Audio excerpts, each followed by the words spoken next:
Hello guys, hope you all are doing well and you all are fine. I am Lakshya Kumar Mulchandani and welcome to a new and interesting video. Guys, welcome to our channel Lakshya Learning Point. So guys, as you all know that we were on the topic which was the Russo-Ukraine war.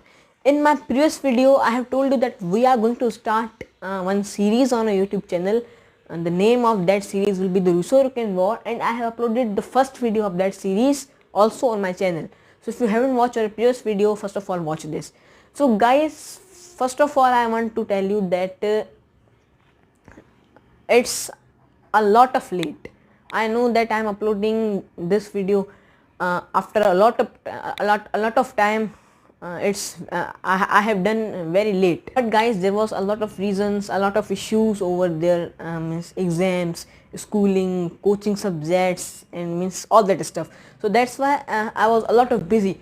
Now I am free and in front of you. But guys, this is my promise. आप ये मत सोचिएगा कि कभी video late हो गई या मेरी वीडियो नहीं आई, बहुत टाइम हो गया मेरी वीडियो नहीं आई, तो it does not mean that we have quit our YouTube channel.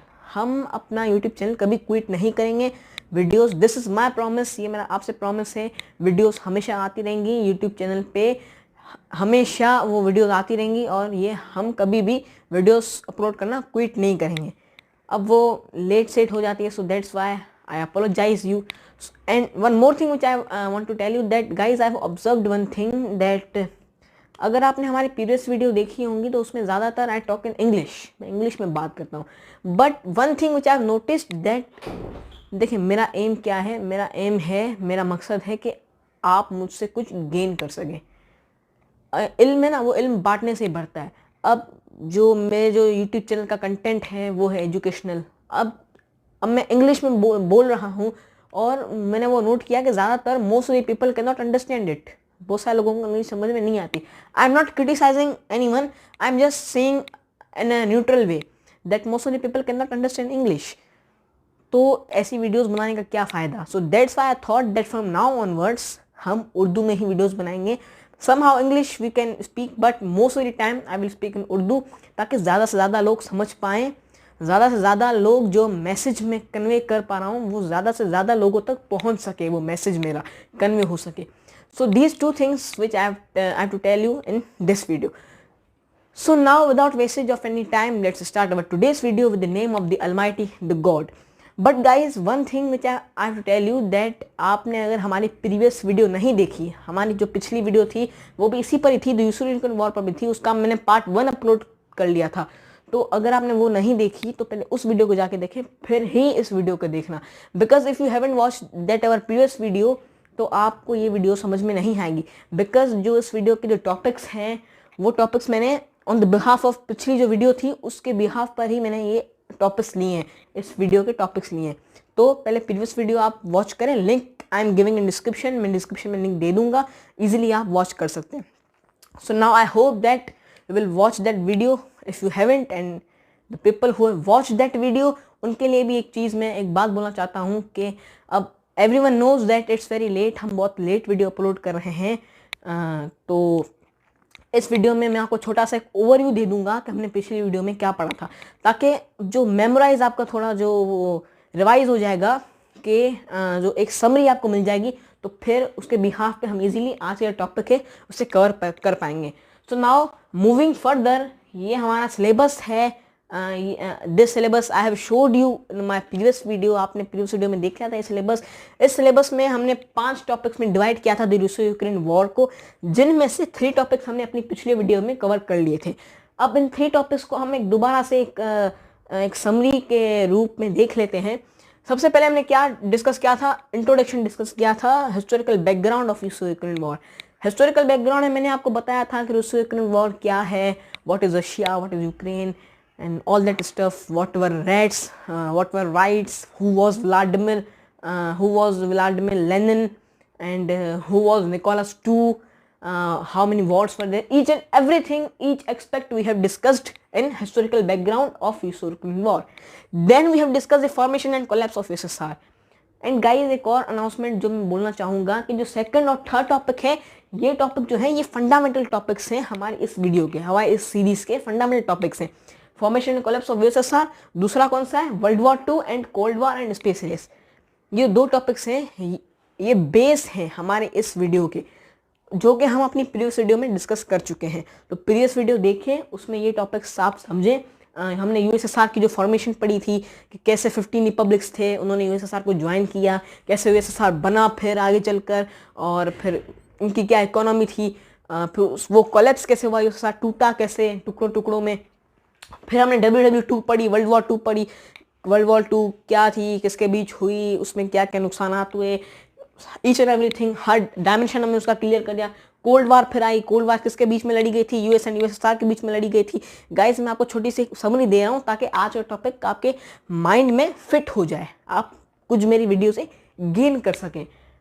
फिर हम स्पेस रेस पढ़ी थी, स्पेस रेस गाइस 20 ईयर्स चली थी, उसमें वो यूएस और यूएसएसआर के बीच में लड़ी गई थी स्पेस रेस, और उनमें कौन कौन से इनिशिएटिव्स लिए गए थे दोनों टीम्स के जरिए, कौन से ट्रांसफॉर्मेशनल इनिशिएटिव्स लिए गए थे, each and everything we have discussed. So now in today's video we will finally discuss, by the grace of God we will discuss the NATO and Russo Ukraine war. आज की video में हम ये 2 topic cover कर लेंगे and फिर ये हमारी सारी सीरीज होगी कंप्लीट।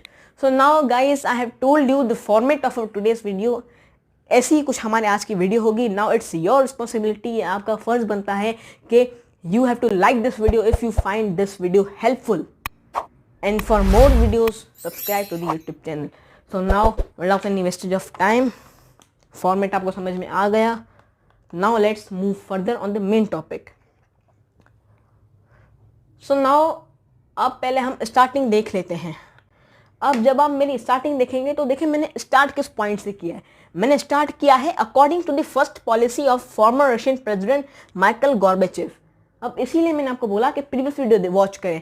अब Michael Gorbachev, former Russian president Michael Gorbachev हमने पूरी तरीके से डिस्कस कर लिया था प्रीवियस वीडियो में। सो उसकी जो फर्स्ट पॉलिसी थी, अगर आपको याद हो, हमने 3 पॉलिसीज पढ़ी थी प्रेसिडेंट माइकल गॉर्बेचेव की। तो उसकी जो फर्स्ट पॉलिसी थी, कौन सी फर्स्ट पॉलिसी थी, ग्लासनोस्ट फर्स्ट पॉलिसी थी। उस फर्स्ट पॉलिसी के मुताबिक क्या हुआ था, every Russian republic like Armenia, Azerbaijan, Georgia, Latvia, Lithuania, Moldova, Estonia, Tajikistan, Kazakhstan, Kyrgyzstan, Belarus, Ukraine and Transcaucasian left USSR because of her fall in economy. So now guys before moving ahead, आगे बढ़ने से पहले मैं आपको एक fact बताना चाहता हूँ, जो कि फैक्ट आपको ज़िंदगी भर याद रखना है। सबसे जो मोस्ट इंपॉर्टेंट फैक्ट है हमारे आज की वीडियो का, वो है ये। यहाँ पे मैंने हर यूज़ किया है guys, concentrate here, I have used here her. Ukraine and Transcaucasian left USSR because of her fall in economy.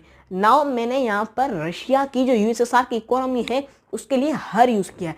The reason is that whenever we talk about any country, अब ज़्यादातर जो academic institutions होते हैं वहाँ पे ये पढ़ाया जाता है कि मस्कुलाइन के लिए ही यूज़ करें, फेमिनाइन के लिए शी यूज़ करें, और अगर कोई नॉन लिविंग थिंग हो या प्लांट्स हो या एनिमल्स हो उनके लिए, प्लांट्स एनिमल्स ये तो लिविंग थिंग हो गए, उनके अलावा जो नॉन लिविंग थिंग्स हैं उनके लिए इट यूज़ होता है।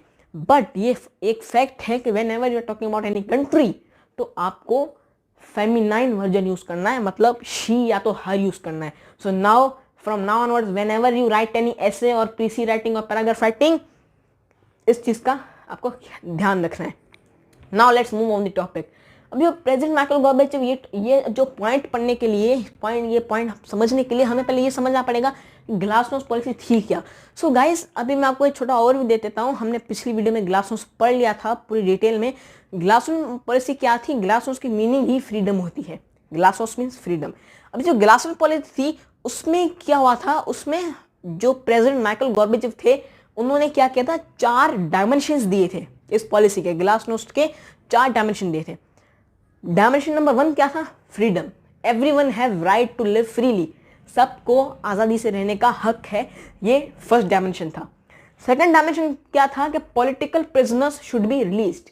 जो भी प्रिजनर्स हैं, जो भी लोग हैं जो पॉलिटिक्स पे, रशिया के पॉलिटिक्स पे जो ऊंच नीच बात करते हैं उनको रिलीज किया जाए, ये था सेकंड डायमेंशन।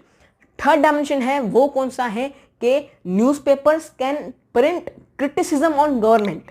जो न्यूज़पेपर्स हैं वो जो पॉलिटिक्स पे या जो गवर्नमेंट पे जो ऊंच नीच बात होती है वो न्यूज़पेपर प्रिंट कर सकते हैं। थर्ड डायमेंशन था ये। फोर्थ डायमेंशन कौन सा था? फोर्थ डायमेंशन जो था वो सबसे क्रूशियल डायमेंशन आप उसको कह सकते हैं, सबसे इंपॉर्टेंट डायमेंशन कह सकते हैं। वो डायमेंशन था कि parties other than communism party. Guys I repeat, इस पॉइंट को आप थोड़ा डिटेल में समझना, क्योंकि ये पॉइंट आपको आगे चल के बहुत हेल्प करेगा, क्योंकि ये जो है यहाँ से टर्निंग पॉइंट सारा निकलता है। अभी पॉइंट कौन सा है, डायमेंशन कौन सा है? Parties other than communism party can also be the part of election. इसमें प्रेसिडेंट माइकल गोर्बेचोव क्या, अब जो ये पॉइंट है ना, इस पॉइंट से थोड़ी हिस्ट्री जुड़ी हुई है। हिस्ट्री में अब जो पहले क्या होता था कि कोल्ड वार किस पे हुई? कोल्ड वार इसी के बिहाफ पे तो हुई। जो अमेरिका था, यूएस था, वो सपोर्ट करता था लिबरल डेमोक्रेसी को। जो यूएसएसआर था, वो रशिया था, वो सपोर्ट करता था किसको? वो कम्युनिज्म को सपोर्ट करता था। और यूएस चाहता था कि पूरी वर्ल्ड एक डेमोक्रेटिक मतलब सोसाइटी बन जाए। तो यूएसएसआर ने से रिफ्यूज कर दिया। यूएसएसआर ने कहा नहीं, हम तो कम्युनिस्ट नेशन है और हमारे यहाँ कम्युनिज्म ही चलेगा। तो उसी के बिहाफ पे ही क्या हुई, दोनों की थिंकिंग अपोज हो गई, एक दूसरे के अपोज हो गई, तो वो वॉर हो गई। बट प्रेसिडेंट माइकल गोर्बेचोव ने उसको क्रिटिसाइज किया। प्रेसिडेंट माइकल गोर्बेचोव ने कहा कि कम्युनिज्म पार्टी तो इलेक्शन में वो पार्टिसिपेट करें, but parties other than communism party, जो कम्युनिज्म पार्टी के अलावा जो दूसरी पार्टीज हैं उनको भी हक देना चाहिए, वो भी इलेक्शन में पार्टिसिपेट कर सकें, वो भी रशियन पॉलिटिक्स का हिस्सा बन सके। ये था चौथा डायमेंशन ग्लासनोस्ट पॉलिसी का। अब ये 4 डायमेंशन है, ठीक है। अब इन 4 डायमेंशन के बाद क्या हुआ? Every Republic like Armenia, Azerbaijan and what ever, ये जो सारी रिपब्लिक हैं, टोटल 15 रिपब्लिक्स हैं। आप अगर काउंट करना चाहें तो काउंट भी कर लें, 15 रिपब्लिक्स हैं। रशिया को द लैंड ऑफ 15 रिपब्लिक्स भी कहा जाता है। क्यों? क्योंकि उसमें 15 रिपब्लिक्स जोड़े गए थे। अब उन्होंने क्या किया? उन्होंने ग्लासनोस्ट पॉलिसी के बिहाफ पर उन्होंने यूएसएसआर को छोड़ दिया। अब इसके पीछे की हमें हिस्ट्री पढ़नी पड़ेगी थोड़ी। इसके पीछे की हिस्ट्री क्या है? देखें, हर चीज़ को पढ़ने के लिए पहले हमें बेस पढ़ना चाहिए। अगर बेस हमारा स्ट्रॉन्ग होगा तो जो अपर लेवल की जो कंस्ट्रक्शन है वो हमारी स्ट्रॉन्ग होगी। अगर बेस ही कमजोर होगा तो अपर लेवल का कंस्ट्रक्शन चाहे स्ट्रॉन्ग हो चाहे वीक हो, उसका कोई फर्क नहीं पड़ता, फर्क पड़ता है बेस का। तो अब हमें ये पढ़ना है उन्होंने लीव क्यों किया, जो 15 रिपब्लिक से उन्होंने रशिया को लीव क्यों किया। ये पढ़ने के लिए हमें पहले ये पढ़ना पड़ेगा कि उन्होंने ज्वाइन क्यों किया। जो 15 रिपब्लिक थे उन्होंने रशिया को ज्वाइन क्यों किया। अब ज्वाइन रशिया को उन्होंने इसलिए किया, पिछली वाली वीडियो में भी मैं आपको बता चुका हूँ कि उस टाइम जो रशिया था वो एरिया वाइज बहुत बड़ा था। रशिया की पॉपुलैरिटी बहुत ज़्यादा पॉपुलैरिटी थी। रशिया बहुत फेमस था क्योंकि एरिया की वजह से सबसे बड़ा कंट्री था उस टाइम। रशिया इतना बड़ा है कि रशिया के एक कोने पर सुबह होती है, वहीं उसी सेम टाइम पे रशिया के दूसरे कोने पर रात होती है। People are ready for their bed. This is Russia. अगर रशिया की साइज इतनी बड़ी है, अगर 115 बांग्लादेश मिलाया जाए तो एक रशिया बनेगा, अगर 15 पाकिस्तान मिलाया जाए तो एक रशिया बनेगा, अगर 5 इंडिया मिलाया जाए फिर एक रशिया बनेगा। रशिया इतना बड़ा है। दूसरी चीज़ क्या थी, उस टाइम रशिया की इकोनॉमी बहुत ज़्यादा थी, मतलब रशिया की जो महीशत थी वो बहुत ज़्यादा थी। Russia was the largest exporter of fossil fuels. Russia में coal, minerals, fossil fuels, natural gases, ये कुछ हाई क्वांटिटी में पाए जाते थे। तो उसी वजह से क्या हुआ, रशिया पूरी वर्ल्ड को ये जो सारी चीज़ें था वो एक्सपोर्ट करता था। तो रशिया क्या था, वो उसकी इकोनॉमी बहुत अच्छी थी, इसीलिए 15 रिपब्लिक ने ज्वाइन कर लिया। बट जब इकोनॉमी रशिया की आहिस्ता से क्या हुआ, गिरने लगी। अब गिरने कैसे लगी, देखें, पहले इकोनॉमी रशिया की ऐसे थी, फिर रशिया की जो इकोनॉमी थी वो ऐसे हो गई। अब इसके पीछे रीज़न क्या है कि हिस्ट्री में बहुत सारी वॉर्स हुई, जैसे कि world war 2, cold war, space race. World war 2 जब लड़ी गई थी तो ऑब्वियसली जाहिर सी बात है वर्ल्ड वॉर 2 में खर्चा भी आया होगा। 2 अलायंसेस जब लड़े थे तो उनके वेपन्स, उनके हथियार, उनके आर्म्स, उनकी सिक्योरिटी, हर चीज़ देखनी पड़ती है, तो उसका खर्चा। दूसरी कोल्ड वॉर जो यूएस और यूएसएसआर के बीच में लड़ी गई, तो यूएसएसआर को फिर से खर्चा बढ़ना पड़ा, क्योंकि एक वॉर ऐसे नहीं लड़ी जाती। वॉर के लिए वेपन्स चाहिए होते हैं, आर्मर्स चाहिए होते हैं, a lot of things are required. तो रशिया को फिर से खर्चा करना पड़ा। फिर 20 ईयर्स मोर, 20 साल और फिर स्पेस रेस चली। And space race Russia took a lot of transformational initiatives Russia ने लिए थे। जैसे कि रशिया ने फर्स्ट सैटेलाइट स्पेस में भेजी थी जिसका नाम था Sputnik 1, which is considered the first satellite send into space. फिर रशिया ने एक बिच भेजी थी, बिच मतलब फीमेल वर्जन ऑफ डॉग, बिच जिसका नाम था लाइका, वो रशिया ने स्पेस में भेजी थी, which is considered as the first creature which is sent on space. फिर रशिया ने फर्स्ट मैन जो था यूरी गैगरिन उसको स्पेस में भेजा था। फिर रशिया ने एक वुमेन को भेजा था जिसका नाम था वैलेंटिना ट्रेशकोवा, उसको रशिया ने स्पेस में भेजा था। तो ये सारी चीज़ें करने के लिए खर्चा लगता है। So that's why the economy of Russia was getting like this. जो इकोनॉमी थी रशिया की वो डाउन होती जा रही थी। So that's why this all 15 republics thought that now why we are staying in Russia. जिस वजह की वजह से हम आए, जो वजह थी इकोनॉमी के लिए तो हम यहाँ पे आए। अब वो इकोनॉमी नहीं रही, वो वजह ही नहीं रही, तो हमारा इस स्टेट में, इस लैंड पे हमारा रहना का क्या फ़ायदा। सो ये एक वजह थी, इसीलिए उनको लीव रशिया को करना था। और फिर उनको एक चांस भी अच्छा मिल गया। जो former Russian president Michael Gorbachev थे, उन्होंने ग्लासनोस्ट डिक्लेयर कर ली कि everyone have right to live freely, तो उनको और थोड़ी सपोर्ट मिल गई। So on the behalf of this glasnost policy, अब मैंने आपको डिटेल में पूरा समझा दिया है। Hope that now this glasnost policy is clear. अब देखें, इसीलिए मैंने आपको बोला कि प्रीवियस वीडियो वॉच करें। प्रीवियस वीडियो में हमने पढ़ा ग्लासनोस्ट क्या है, ग्लासनोस्ट के डायमेंशन क्या है, हमने ये पढ़ी। लेकिन इस वीडियो में हमने क्या पढ़ी, ग्लासनोस्ट के बिहाफ पे क्या हुआ, हमने वो पढ़ा। तो ग्लासनोस्ट के बिहाफ पे क्या हुआ ये पढ़ने के लिए पहले आपको ये क्लियर होना चाहिए कि ग्लासनोस्ट है क्या, उसके क्या डायमेंशंस थे। That's I said you watch your previous video. और आगे आप चलते जाएंगे तो आपको और भी एहसास होता जाएगा कि हमारी प्रीवियस वीडियो कितनी इंपॉर्टेंट थी, कितनी क्रूशियल थी इस वीडियो को समझने के लिए, इस टॉपिक को समझने के लिए। So now there is all 15 republics left Russia. Russia एक साइड हो गया, जो 15 रिपब्लिक्स जिन्होंने रशिया ज्वाइन किया था वो हो गए एक side. Now what happened next, now USSR ended and 15 new countries were appeared on the globe. अब जैसे मैंने आपको अभी बोला कि रशिया एक साइड हो गया, दूसरे कंट्रीज जो थे 15 रिपब्लिक्स वो एक साइड हो गए, तो यूएसएसआर पूरी तरह से टूट गया, कोलैप्स हो गया यूएसएसआर का। फिर जो यूएसएसआर था वो एंड हो गया और यूएसएसआर फिर बना रशिया, जो कि एक साइड हो गया। 15 रिपब्लिक्स हो गए वो एक साइड। जो 15 रिपब्लिक्स जो न्यू थे वो फिर अर्थ के ग्लोब पे अलग तरीके से नजर आए, एक इंडिपेंडेंट कंट्री की तरह वो नजर आए, वाज़े तौर पर नजर आए। Then finally on 25 of December 1991, guys remember the date, 25 of December मतलब क्रिसमस का ही दिन था। ऐसे अब डेट्स को रिवाइज देखें, जैसे आगे बढ़ते जाएंगे नई नई चीज़ें पढ़ते जाएंगे, एक्सपीरियंस होता जाएगा। Experience is the ground of observation, remember the words, mark my words. तो अब डेट है 25 ऑफ दिसंबर 1991। अब बहुत सारे लोगों को क्या होता है, हिस्ट्री इसीलिए पसंद नहीं होती ज़्यादातर लोगों को कि हिस्ट्री में डेट्स होती है, और वो डेट में कंफ्यूज हो जाते हैं कि इस डेट को क्या हुआ था, इस डेट को क्या हुआ था, तो वो क्या करते हैं डेट्स को मिक्सअप कर देते हैं। आप ऐसे नहीं करें, आप ऐसे करेंगे 25 ऑफ दिसंबर 1991 को क्या हुआ था, for the last time the national anthem of USSR was played. USSR का जो कौमी तराना था वो प्ले किया गया था 25 ऑफ दिसंबर। तो आप ऐसे कर लेंगे क्रिसमस के दिन, ऐसे कर लें क्रिसमस के दिन यूएसएसआर का कौमी तराना आखिरी बार प्ले किया गया था, आखिरी बार बजाया गया था। आप ऐसे कर लें क्रिसमस के दिन, और जब आप ऐसे पढ़ेंगे क्रिसमस के दिन तो आप ऑटोमेटिकली आपके माइंड में आ जाएगा 25 ऑफ दिसंबर। बाकी बात बती ईयर की 1991, तो वो तो आपको याद करना पड़ेगा, इतनी तो मेहनत थोड़ी लगती है इंसान की। तो इस डेट को जो कौमी तराना था यूएसएसआर का वो प्ले किया गया था and the flag was waived, झंडा लहराया गया था यूएसएसआर का। And on the next day it ended, और उसके अगले ही दिन मतलब 26 ऑफ दिसंबर जो यूएसएसआर था वो एंड हो गया। यूएसएसआर नाम की कोई चीज़ दुनिया में नहीं रही, यूएसएसआर का खात्मा हो गया। फिर क्या हुआ, time after cold war. Cold war हमने डिस्कस कर ली थी प्रीवियस वीडियो में पूरे सही तरीके से। तो अब कोल्ड वार के जो बाद का टाइम है, मतलब कोल्ड वॉर और स्पेस रेस, इसके बाद का जो टाइम है, अब हम उस टाइम पे आ जाते हैं। उस टाइम में क्या हुआ, US, Germany and France made a military defence organisation body called NATO, North Atlantic Treaty Organisation, for their protection against USSR.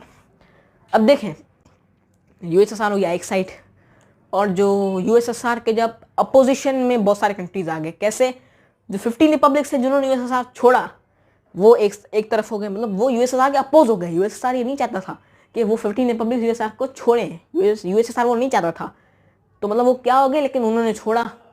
क्यों, on the behalf of president Michael Gorbachev, economy fall हो रही थी इसीलिए। तो अब वो एक साइड हो गए, वो एक साइड हो गए, तो ये क्या हो गया, एक दूसरे के अपोजिट हो गए। फिर क्या हुआ, रशिया और यूएस ये तो शुरू से एक दूसरे का अपोजिट है। क्यों, कोल्ड वॉर की वजह से। यूएस बोल रहा था कि नहीं लिबरल डेमोक्रेसी पूरी वर्ल्ड में चलेगी, यूएसएसआर बोल रहा था नहीं कम्युनिज्म चलेगा। तो वो तो शुरू से ही एक दूसरे के अपोजिट थे। जर्मनी एंड फ्रांस भी अपोजिट हो गए रशिया के। क्यों, क्योंकि जर्मनी और जो फ्रांस थे वो एक डिफरेंट अलायंस में थे जब वर्ल्ड वार 2 हुई थी। तो वो डिफरेंट अलायंस में थे। यूएस, यूके, यूएसएसआर ये एक अलग अलायंस में थे।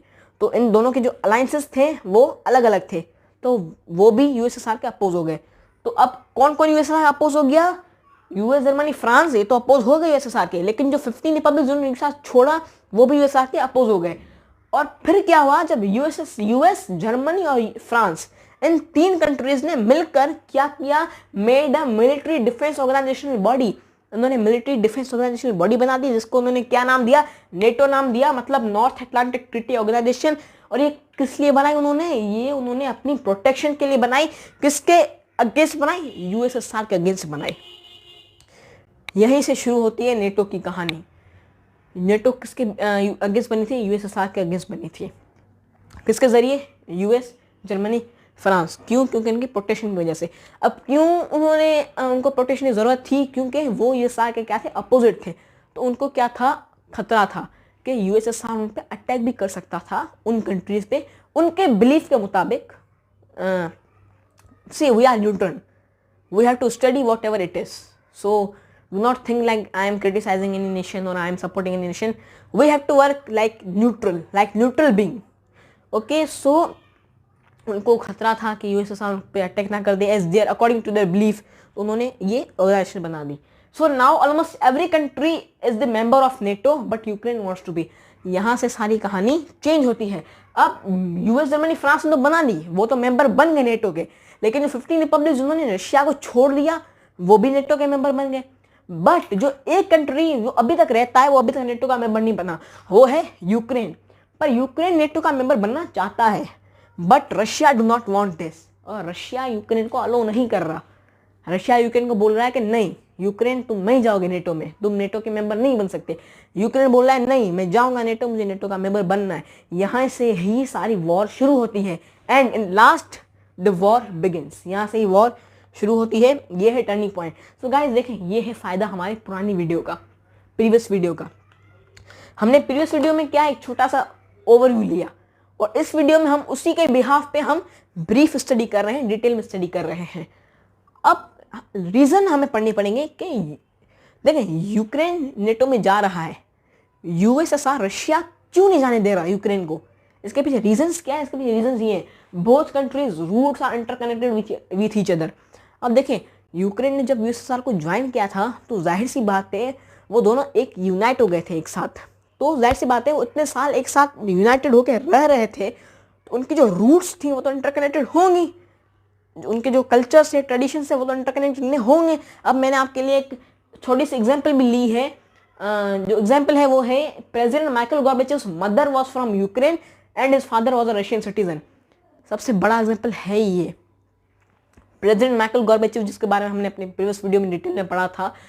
प्रेसिडेंट माइकल गॉर्बेचेव की जो मदर थी वो थी यूक्रेन से and his father was from Russia.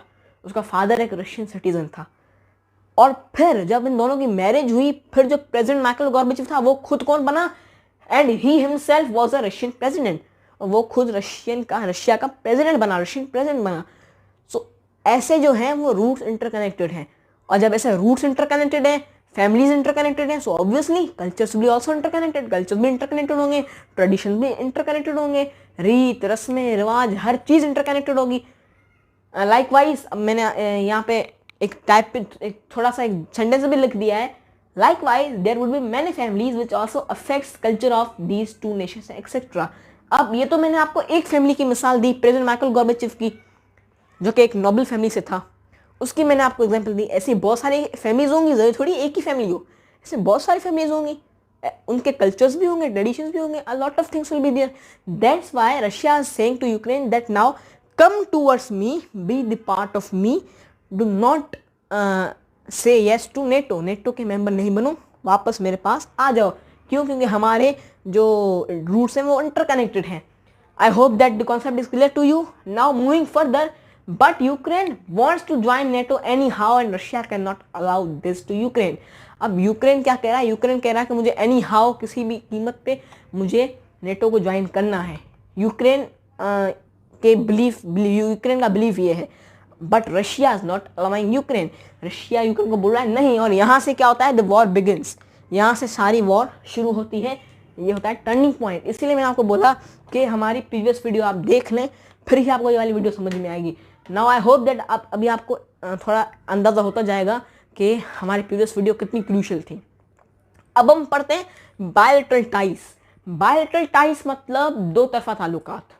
दो तरफा ताल्लुकात मतलब अब जैसे कि एक कंट्री है और एक दूसरा कंट्री है, फर्स्ट पर्सन सेकंड पर्सन, उन दोनों के बीच में कोई मतलब डिस्कशन है या कोई बहसबाजी हो रही है, और कोई तीसरा जब कंट्री उनके बीच में पड़ता है, जो थर्ड पर्सन जब उनके बीच में पड़ता है, तो इससे कहते हैं बायलैटरल टाइज, मतलब दो तरफा ताल्लुकात। दो लोग हैं, फर्स्ट पर्सन सेकंड पर्सन, पर उन दोनों के बीच में किसी थर्ड पर्सन का आना, उसे क्या कहते हैं? उसे कहते हैं bilateral ties. Guys remember this word, bilateral ties. अबे बायलैटरल टाइज में क्या होता है कि the US, Germany and France are supporting Ukraine because of the cold war and space race. अब यूएस रशिया के अपोज था, क्यों? कोल्ड वॉर की वजह से। जर्मनी फ्रांस ये भी दोनों रशिया के अपोजिट थे, क्यों? कोल्ड वॉर की वजह से, स्पेस रेस की वजह से। इसीलिए जो यूएस, जर्मनी, फ्रांस, ये तीन जो कंट्रीज थे, ये तो यूएसए के अपोजिट थे, तो ऑब्वियसली जाहिर सी बात है, तो वो किसको सपोर्ट करेंगे? वो यूक्रेन को सपोर्ट करेंगे। तो देखें फाइट किसके बीच में हो रही है? यूक्रेन रशिया के, लेकिन बीच में थर्ड पर्सन कौन आ रहा है? US, Germany, France. तो ये होता है bilateral ties. And guys remember this कि बायलैटरल टाइज हमेशा कंट्रीज के बीच में यूज होता है। कभी भी अब ऐसे नहीं आप उसको ऐसे वर्ड को यूज कर दें कि कुछ लोग खड़े हैं, दो लोग खड़े हैं, उनके बीच में तीसरा लोग आ गया, तीसरा कोई आदमी आ गया, तो उसको आप बोल रहे हैं कि ये बायलैटरल टाइज है। ये बायलैटरल टाइज नहीं कहलाती। बायलैटरल टाइज तब कहलाती है जब ये किसी कंट्री में बात हो रही हो, फिर ये आप वर्ड बायलैटरल टाइज यूज कर सकते हैं। अब I hope that this point is clear to you. Okay, now move on this second point is almost every European country supporting Ukraine because of Putin's demand. यहाँ से सारी कहानी change होती है। This is the story changing point, film changing point you can say. अब क्या हुआ? ये तीन तो कंट्रीज है, जर्मनी, फ्रांस, ये तीन कंट्री तो यूक्रेन को सपोर्ट कर रहे हैं, ठीक है। बट जो ऑलमोस्ट एवरी यूरोपियन कंट्री, जिन्होंने 15 रिपब्लिक्स ने जिन्होंने रशिया को छोड़ा था, वो including almost every European country, जो यूरोपियन कंट्रीज हैं उनको भी ले लें आप, वो ज्यादातर सपोर्ट किसको कर रहे हैं? यूक्रेन को सपोर्ट कर रहे हैं। Why they are supporting Ukraine? Because of Putin's demand, Putin's की डिमांड की वजह से। Now who is Putin? This is the turning point. यहां से ही सारी कहानी चेंज होती है। अब देखें, जो हमने प्रीवियस वीडियो में पढ़ा उसके बिहाफ पे देखिए मैं सारी चीजें निकाल के आया हूं। That's why I said you that watch your previous video, link is in description. अब पहले ये पढ़ लेते हैं प्यूटिन कौन है, फिर हम प्यूटिन की डिमांड्स पे जाएंगे। व्लादिमीर पुतिन पूरा नाम है the tragic hero of the war. Vladimir Putin यही वो शख्स है जो कि ट्रेजिक हीरो है, इस वॉर का हीरो ही प्यूटिन है। क्यों हीरो है? किसकी वजह से हीरो है? We will move further. Is the current Russian president who is demanding these following things to the European Union, EU. अब जो व्लादिमीर पुतिन है, ये क्या है? ये जो करंट रशिया का जो प्रेसिडेंट है व्लादिमीर पुतिन, अब ये जो है ये कुछ डिमांड कर रहा है। किसको? यूरोपियन यूनियन को कुछ चीजें डिमांड कर रहा है, ईयू को कोई कुछ चीजें डिमांड कर रहा है, और उसकी डिमांड की वजह से ही, बिकॉज ऑफ प्यूटिन्स डिमांड, उसकी प्यूटिन्स की डिमांड की वजह से almost every country is supporting Ukraine. ज्यादा से ज्यादा जो यूरोपियन कंट्रीज हैं वो यूक्रेन को सपोर्ट कर रहे हैं। किसकी वजह से? प्यूटिन्स की डिमांड की वजह से। अब क्वेश्चन यहाँ पे क्रूशियल क्वेश्चन ये उठता है कि ऐसी कौन सी प्यूटिन्स की डिमांड नहीं होगी जिसकी वजह से ज़्यादातर जो यूरोपियन कंट्रीज हैं वो यूक्रेन को सपोर्ट कर रहे हैं। उसके पीछे का जो रीज़न है वो है ये। डिमांड नंबर 1, टोटल 3 डिमांड्स की थी प्यूटिन ने। डिमांड नंबर एक एक करके हम उसकी डिमांड्स पढ़ते हैं। डिमांड नंबर 1 क्या है कि नेटो स्टॉप्स एक्सपेंडिंग। अब पुतिन फर्स्ट डिमांड में ये कहता है कि नेटो बढ़ना, एक्सपेंड करना बंद कर दे। अब इसके पीछे कुछ रीजंस हैं। जैसे कि मैं आपको पहले बताया कि नेटो रशिया के खिलाफ बनी थी, रशिया के अगेंस्ट बनी थी, रशिया के अपोजिशन में बनी थी नेटो। तो रशिया को क्या था? रशिया को खतरा था कि अगर नेटो फैल जाएगी पूरे तरीके से तो रशिया एक साइड हो जाएगा, पूरी वर्ल्ड एक साइड हो जाएगी। इसीलिए ही पुतिन ने पहली डिमांड की ही ये है कि नेटो एक्सपेंड करना बंद कर दे। This is the number 1 demand. Number 2 demand is US stops protesting in eastern Europe.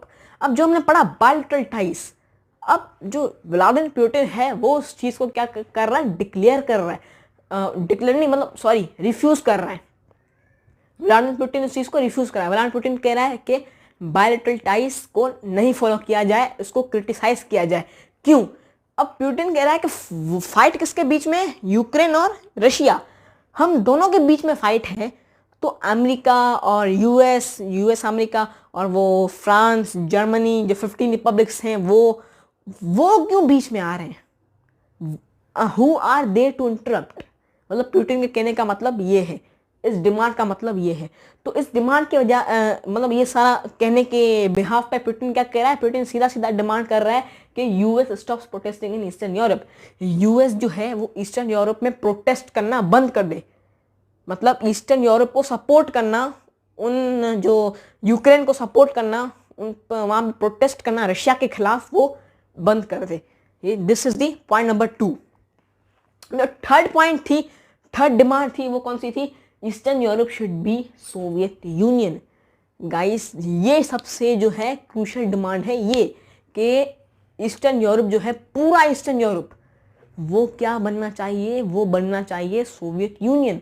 मतलब जो वो व्लादिमीर पुतिन है वो रशिया को दोबारा यूएसएसआर में कन्वर्ट करना चाहता है। वो रशिया को जो 15 रिपब्लिक जिन्होंने रशिया छोड़ा था उनको वापस से रशिया में ऐड करना चाह रहा है। उसके इस पॉइंट का मतलब सीधा सीधा ये निकल रहा है कि वो दोबारा से सोवियत यूनियन बनाना चाह रहा है। This is the point number 3। ठीक है ना, हमने ये तीनों पॉइंट्स पूरी डिटेल में पढ़ लिए हैं। एवरी डायमेंशन में आपको समझा दिया है। I hope that these are clear to you. Now after demanding these things, अब ये चीजें इन्होंने पुतिन ने डिमांड कर दी, रशिया के जो प्रेसिडेंट था उसने डिमांड कर दिया किसको? यूरोपियन यूनियन को। लेकिन उसके बाद क्या हुआ? Putin made a commitment. Putin इन चीजों को डिमांड करने के बाद पुतिन ने क्या किया? पुतिन ने कमिटमेंट की। अब वो कमिटमेंट क्या थी? That if these demands will not be fulfilled so Russia will invade Ukraine. यहीं से कहानी चेंज होती है। This is the turning point. दूसरी पार्ट जो है वो यही है। फिर क्या हुआ? पुतिन बोल रहा है कि मैं कमिटमेंट करता हूं कि अगर ये जो मेरी तीनों डिमांड्स हैं, यूरोपियन यूनियन को बोल रहा है, अगर मेरी ये तीनों डिमांड फुलफिल नहीं की जा रही हैं, अगर ये मेरी तीनों डिमांड पूरी नहीं की जाएंगी, तो जो रशिया है वो यूक्रेन को क्या करेगा? इन्वेड करेगा। मतलब यूक्रेन पर अपना कब्जा जमा कर लेगा, यूक्रेन पर अटैक कर देगा। This is the turning point guys. When we will move further, तो यहाँ से सारी चीज़ें हैं वो बदल जाती हैं। अब यहाँ तक हमने क्या पढ़ा? जो मतलब कैसे हुआ ये वॉर, क्या हुआ, हमने वो पढ़ा। अभी हम चीज़ें पढ़ेंगे वो सारी चीज़ें हमारे लिए न्यू होंगी। वो न्यू चीज़ें कौन सी हैं? After listening this demands, EU means European union, EU directly said nope. ये डिमांड्स सब पुतिन ने कर ली, कमिटमेंट भी पुतिन ने कर ली। लेकिन इन डिमांड्स को सुनने के बाद यूरोपियन यूनियन ने क्या कर दिया? यूरोपियन यूनियन ने रिफ्यूज कर दिया इन पॉइंट्स को, इन डिमांड्स को पूरा करने के लिए। These demands can not be fulfilled, European Union ने ऐसा बोल दिया। So according to the Russia's commitment, तो जैसे रशिया ने कमिटमेंट की थी, पुतिन ने कमिटमेंट की थी, Russia attacked on Ukraine for the first time. Russia ने यूक्रेन पर सच में अटैक कर दिया, पहली बार अटैक कर दिया रशिया ने यूक्रेन पर। क्यों? क्योंकि उनकी जो डिमांड्स थी वो फुलफिल नहीं की गई थी अकॉर्डिंग टू देयर कमिटमेंट। और कब अटैक किया था रशिया ने यूक्रेन पर? On the 24th of February 2022। इस डेट को रशिया ने यूक्रेन पर पहली बार अटैक किया था and invaded Ukraine's biggest part called Crimea and Georgia, Abkhazia and South Ossetia. अब जो यहाँ से जो सारी कहानी चेंज होती है, पुतिन की डिमांड फुलफिल नहीं हुई, पुतिन ने अपनी कमिटमेंट पूरी की, रशिया ने यूक्रेन पर अटैक कर दिया पहली बार। और क्या किया? बिगेस्ट जो यूक्रेन का पार्ट है, यूक्रेन का सबसे बड़ा जो पार्ट नहीं है, सबसे बड़ा जो प्रोविंस क्रीमिया, वो कॉन्कर कर लिया, वो इन्वेड कर लिया। और जॉर्जिया, अब्खाजिया, यूक्रेन के अलावा जो जॉर्जिया भी कंट्री है जिसने यूएसएसआर को लेफ्ट कर दिया था, जॉर्जिया का जो अब्खाजिया था वो भी इन्वेड कर लिया और साउथ ओसेशिया भी इन्वेड कर लिया। ये 3 स्टेट्स जो थे इन्होंने रशिया ने क्या कर लिया? इन्वेड कर लिए, अपने कब्जे में ले लिए। रशिया हैविंग, अब इसके बाद क्या हुआ? अटैक तो हो गया, इन्वेड तो कर लिए, उसके बाद क्या हुआ? Russia is having advantage in this that Ukraine is industrious, populace and resourceful place. अब पहली बात तो ये कि हर चीज जो होती है उसका एक लिमिट होती है। जो क्वेश्चन जो अराइज हो रहा है वो ये हो रहा है कि रशिया इतना क्यों यूक्रेन के पीछे भाग रहा है? अब जैसे कि मैंने आपको पहले बताया, रूट्स इंटरकनेक्टेड है, रूट्स तो इंटरकनेक्टेड है, बट इसके पीछे कुछ और भी रीजंस हैं। दूसरे रीजंस उनके पीछे क्या है? अब देखें रूट्स, अब जो ये क्वेश्चन भी आपके माइंड में राइज हुआ होगा कि जो 15 रिपब्लिक्स थे, रूट्स तो उनके भी ज्वाइन होगी, तो रशिया 15 जो पूरी रिपब्लिक्स थे उनके पीछे वो उतनी मेहनत करे ना, सिर्फ एक यूक्रेन के पीछे मेहनत क्यों कर रहा है? इसका जवाब है इधर। क्यों मेहनत कर रहा है रशिया यूक्रेन के पीछे? क्यों? Because Ukraine is industrious. Ukraine जो है वो इंडस्ट्रियस है। यूक्रेन क्या है? पॉपुलस है। किस में पॉपुलस है? मिनरल्स में पॉपुलस है एंड रिसोर्सफुल प्लेस, और वो रिसोर्सफुल प्लेस है। तो वो रशिया की जो इकोनॉमी जो ऐसे डाउन हो गई है ना, उसको दोबारा ऐसे अप करने में यूक्रेन रशिया को बहुत मदद कर सकता है, because it's industrious, it's populace and it's resourceful place. That's why, यही वजह है कि रशिया यूक्रेन के पीछे इतना भाग रहा है। But there is disadvantage also to both nations which are following. अब गाइस देखें, अगर किसी चीज़ का एडवांटेज है सो ऑब्वियसली उसी चीज़ का डिसएडवांटेज भी होगा। तो एडवांटेज मैंने आपको बता दिया कि यूक्रेन इन्वेड करने का रशिया को एडवांटेज जो है वो मैंने आपको क्लियर कर लिया, लेकिन उसका डिसएडवांटेज भी है रशिया को, बल्कि रशिया को नहीं, बोथ नेशन को, दोनों नेशन को, यूक्रेन को, रशिया को, दोनों को डिसएडवांटेज है इस वॉर का। अब वो डिसएडवांटेज क्या है? Ukraine is losing its land and the population of Ukraine is migrating to other countries, so they have been refugees. अब पहला डिसएडवांटेज क्या है कि जो रशिया यूक्रेन पे क्या कर रहा है? अटैक कर रहा है। अब यूक्रेन की जो लैंड्स है वो कहाँ पे जा रही है? रशिया के कब्जे में जा रही है। रशिया के जो वो हिस्से बन गए हैं अभी, जो यूक्रेन की जो लैंड है, और वो साउथ ओसेशिया, अबखाजिया और क्रीमिया, ये अब रशिया के कब्जे में आ गई हैं। तो यूक्रेन क्या कर रहा है? Ukraine is losing its land and the population of Ukraine, जो यूक्रेन की पॉपुलेशन है वो क्या कर रही है? Is migrating to other countries, so they have been refugees. अब यूक्रेन में क्या कर रहा है? यूक्रेन में रशिया अटैक कर रहा है, तो अब जो वहाँ की पॉपुलेशन होगी उसको खतरा है, यूक्रेन की पॉपुलेशन को खतरा है। ये तो जाहिर सी बात है, ऑब्वियस सी बात है। तो जो पॉपुलेशन है जो यूक्रेन में रहती है वो क्या कर रही है? वो यूक्रेन से निकल रही है बाहर और दूसरे कंट्रीज में जा रही है, मतलब माइग्रेट कर रही है। ठीक है, तो इसमें क्या होता है? इसमें कोई कोई जा पाता है, कोई कोई इधर ही यूक्रेन में ही रह जाता है, कोई कोई बीच रास्ते में कहीं भटक जाता है। तो इससे बहुत सारी प्रॉब्लम्स होती हैं। तो मतलब क्या हो गया है? जो यूक्रेन की ज़्यादा जो पॉपुलेशन है वो क्या हो गई? रेफ्यूजी बन गई है, रेफ्यूजीज बन गई हैं। ठीक है, तो ये दूसरा डिसएडवांटेज था यूक्रेन को। अभी रशिया के हम बाद में डिस्कस करेंगे, पहले यूक्रेन के डिस्कस कर लेते हैं। Almost every European country supports Ukraine, so they are putting sanctions on Russia. Like, अब जैसे कि यूक्रेन को जो डिसएडवांटेज है वो मैंने आपको बता दिए कि यूक्रेन को ये 2 डिसएडवांटेज हैं। अब रशिया की तरफ आ जाते हैं। रशिया को कौन से डिसएडवांटेज है? रशिया को डिसएडवांटेज ये है कि जैसे आपको मैंने पहले बताया, बायलैटरल टाइज जो हुई थी, बायलैटरल टाइज में क्या हुआ था? जो ऑलमोस्ट एवरी यूरोपियन जो कंट्री है ना, वो यूक्रेन को सपोर्ट कर रहा है। क्यों सपोर्ट कर रहा है? पुतिन डिमांड ऐसी की पुतिन ने, जो कि फुलफिल की नहीं जा सकती bye European union. European union मना कर दिया कि आपकी डिमांड फुलफिल नहीं होगी। तो जब रशिया अटैक करा यूक्रेन पर, तो जो यूरोपियन जो कंट्रीज है ना, वो क्या कर रहे हैं? वो रशिया पे सैंक्शंस पुट कर रहे हैं। अब कौन से सैंक्शंस पुट कर रहे हैं वो अभी हम आगे फर्दर पढ़ते हैं। IKEA, Intel, Google, Netflix, Spotify, Snapchat, PayPal, Microsoft, Amazon, Slack, Airbnb, Disney, McDonald, Apple, BMW and all other European brands are banned in Russia. जो भी यूरोपियन ब्रांड्स है ना, जो भी यूरोपियन कंपनीज हैं, वो सारी रशिया में बैन हो गई हैं। अब जो यूरोप है वो रशिया को बोल रहा है कि हमारी कोई भी कंपनी आपके कंट्री में नहीं चलेगी।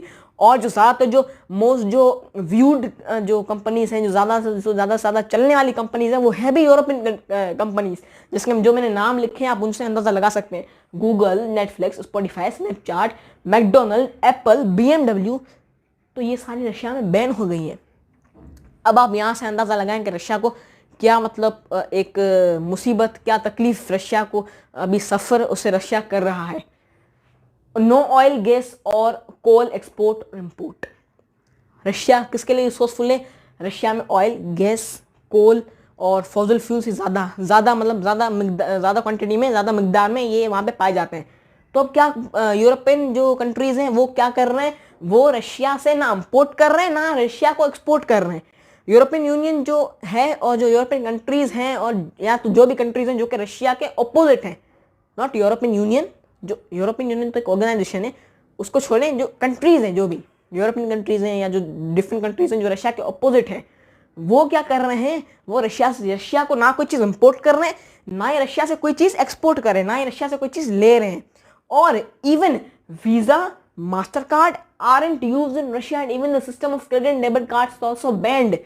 और इन सब चीज़ों के अलावा गुजारा हो जाता है फिर भी, लेकिन इन सब को छोड़ के, इन सब के अलावा जो visa, master card, even credit and debit का जो सिस्टम है वो भी रशिया में बैन हो चुका है। So now you can understand that Russia किस स्टेट से सफ़र कर रहा है, किस वो चीज़ से अभी वो गुजर रहा है। और इसीलिए ही एक फेमस एक फ्रेज अभी ये बन चुका है, Russia is isolating, Russia isolate हो चुका है। And that's why it is also called the greatest catastrophe of the 21st of the century. अब गाइस देखें, अभी आप किसी भी कॉम्पिटिटिव एग्जाम में बैठे हो, चाहे वो कोई सा भी एग्जाम हो, उसमें ये क्वेश्चन अराइज हो सकता है कि 21st सेंचुरी का सबसे बड़ा कैटेस्ट्रॉफी कौन सा था। कैटेस्ट्रॉफी मीन्स फेलियर, जो नुकसान जो हुए थे। 21st सेंचुरी का सबसे बड़ा फेलियर कौन सा था, क्या सबसे बड़ा कैटेस्ट्रॉफी कौन सा था? Russo Ukraine war. तो आंसर में आपको क्या लिखना है? रूसो यूक्रेन वॉर लिखना है। तो यहाँ से आप मतलब क्वेश्चन जो अराइज होंगे वहाँ से, यहाँ से आप उनका आंसर्स भी निकाल सकते हैं। तो 21st सेंचुरी का जो सबसे बड़ा नुकसान हुआ था, तो इसीलिए उसको catastrophe, the greatest catastrophe of 21st century भी कहा जाता है, जिसको रूसो यूक्रेन वॉर को। IKEA, Intel, Google, Netflix, Spotify, Snapchat, PayPal, Microsoft, Amazon, Slack, Airbnb, Disney, McDonald, Apple, BMW and other European countries are brand in Russia. ये सारी ban हो गई। फिर से मैं रिपीट कर रहा हूँ, ऑयल, गैस, कोल का इम्पोर्ट नहीं हो रहा। Visa, master card, system of credit, debit card, ये भी क्या हो गया है? बंद हो गया है। रशिया आइसोलेट कर रहा है और इसी वजह से इसको क्या बोलते हैं? The greatest catastrophe of 21st of century. ये सबसे बड़ा जो फेलियर है worldwide, on the expect of world, में वर्ल्ड के पर्सपेक्टिव से बोल रहा हूँ, जो ये है सबसे बड़े में बड़ा नुकसान है। Now guys, this is time to end our today's video. If you found this video helpful, give a thumbs up to this video, and if you want more videos like this, subscribe to this channel. Guys, I hope that ये जो हमारी सारी series है, इस series का जो first video है और जो लास्ट वीडियो है, दोनों वीडियोस आपको क्लियर आपके माइंड में फिट हो गई हैं।